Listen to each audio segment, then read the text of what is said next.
Already एक question देखते हैं अभी 13 JEE advance 2024 paper 2 spherical soap bubble inside an air chamber at pressure P naught is equal to 10 to the power 5 Pascal has a certain radius so that the excess pressure inside the bubble is delta P is equal to 144 PA Pascal.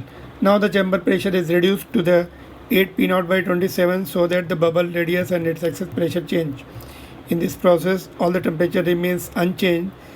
Assume air to be an ideal gas and the excess pressure delta P in both cases to be much smaller than the chamber pressure. The new excess pressure delta P in PA. Delta P2 निकालना है ना, delta P1 दिया हुआ है excess pressure, ठीक है। तो radius बढ़ गया है ना, नहीं आउटसाइड का प्रेशर कम हो गया, तो लेट्स सी एक्सेस प्रेशर कितना आना चाहिए, बढ़ना चाहिए, घटना। चलिए पहले तो एक्सेस प्रेशर का फार्मूला पता होना चाहिए। डेल्टा P क्या होता है? एक्सेस प्रेशर इज फ्लूइड का question. Excess pressure delta P is equal to P inside minus P outside which is bubble में कितना होता है 4S, S is the surface tension, 4S by R1। अंदर बाहर दोनों तरफ सरफेस होती है ना एयर के कॉन्टेक्ट में, इसलिए 2 से मल्टीप्लाई करते हैं। और ये कितना दिया हुआ है अपने को? It is given 144। Delta P1 कर लेते हैं इसको, है ना, और सिंबल डेल्टा P ही है उसका, डेल्टा P रखते चलिए।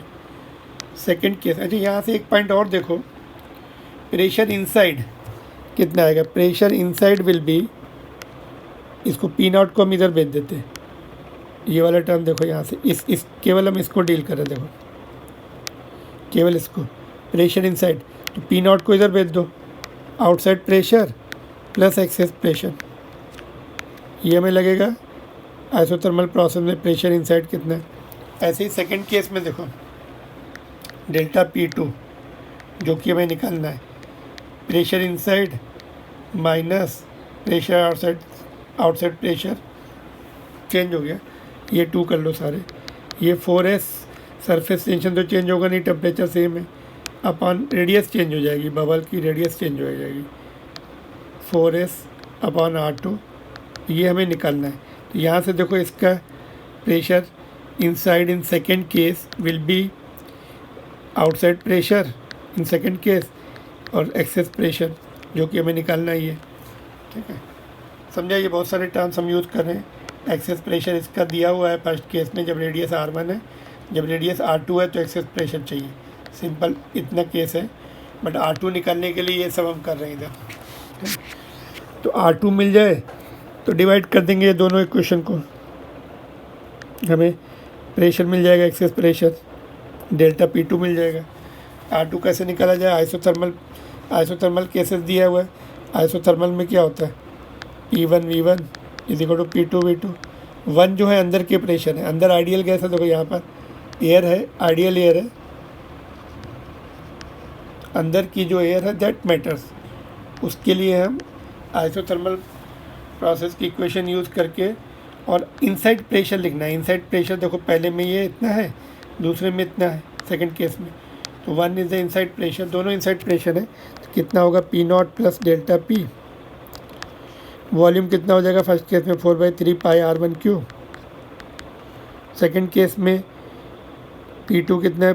फिर से वही प्रेशर आउटसाइड सेकंड केस का प्लस एक्सेस प्रेशर 2 और वॉल्यूम 4/3 पाई R2 क्यूब, रेडियस चेंज हो गई। तो इन्होंने बोला एक्सेस प्रेशर नेगलेक्ट करना है, ये टेंडिंग टुवर्ड 0, ये भी टेंडिंग टुवर्ड 0 है, नेगलेक्ट, जो आउटसाइड प्रेशर है उसके रिस्पेक्ट में बहुत कम है, तो ये नेगलेक्ट कर दो। अभी ये 4/3 भी कैंसिल हो गया, यहाँ पे P not into R1 cube, और ये P नॉट 2 कितना दिया, सेकंड केस में प्रेशर कितना दिया, देखो ये 8 P naught upon 27 R2 cube, P naught cancel, cube root ले लो, तो R1 is equal to 2/3 R2, तो यहाँ से हमें R2 मिल गई 3/2 टाइम्स ऑफ R1। चलिए अभी इस पे आ जाते हैं, ये वाली इक्वेशंस पे। Since equation 1 and 2 last steps को डिवाइड कर रहे हैं, 4s upon R1 dividing by 4s upon R2। इधर एक्सेस प्रेशर 144 है, ये एक्सेस प्रेशर हमें निकालना है डेल्टा P2, ये डेल्टा P2 सिंबल दिया है। 4s कैंसल, तो R2 by R1 is equal to 144 upon delta P2। R2 कितना दिया है 3/2, R2 is given, R2 is taken out, ये हमने निकाला है। R2 ऊपर 3/2 पुट कर दो, R1 नीचे R1 144 डेल्टा P2, ये तो कैंसिल हो गया। Delta P2 is 144 into 2/3,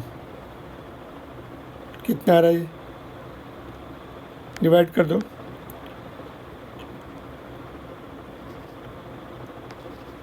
48 into 2 96। तो डेल्टा P2 एक्सेस प्रेशर अभी घट गया 96, बिकॉज रेडियस बढ़ गई ना, रेडियस जो है 1.5 टाइम्स हो गई, रेडियस बड़ा होता है तो एक्सेस प्रेशर घट जाता है 96। ठीक है,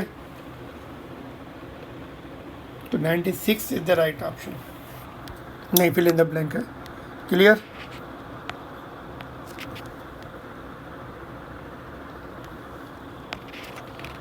तो एक्सेस प्रेशर के फार्मूले याद रखना है, और आइसोथर्मल की इक्वेशन सबको पता रहती है ना, बट उसमें आइसोथर्मल में जो प्रेशर पी होता है ना, pressure it is absolute pressure right from zero onward, total pressure होता है, तो इसलिए टोटल प्रेशर लिखा हमने दोनों तरफ। लेकिन एक्सेस प्रेशर को बोला नेगलेक्ट कर दो, तो नेगलेक्ट कर लिया, उससे कैलकुलेशन ईजी हो गए, दैट्स ऑल।